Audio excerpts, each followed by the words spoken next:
Por este camino pasaron reyes y campesinos, monjes y soldados, poetas y peregrinos. A unos los trajo la fe, a otros el poder. No siempre encontraron lo que buscaban, pero a todos ellos, durante siglos, les hemos recibido con un abrazo de paz y un poco de agua fresca. Si quieren acompañarme, al final de este camino está mi casa.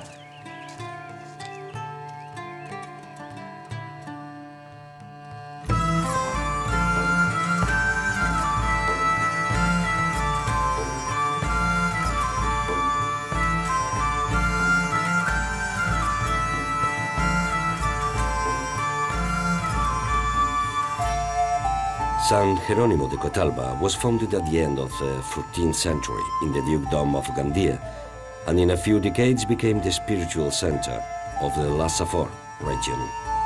Its walls are 6 centuries old, and its stone has witnessed key moments of our history, a history that started back in the time of the Crusades.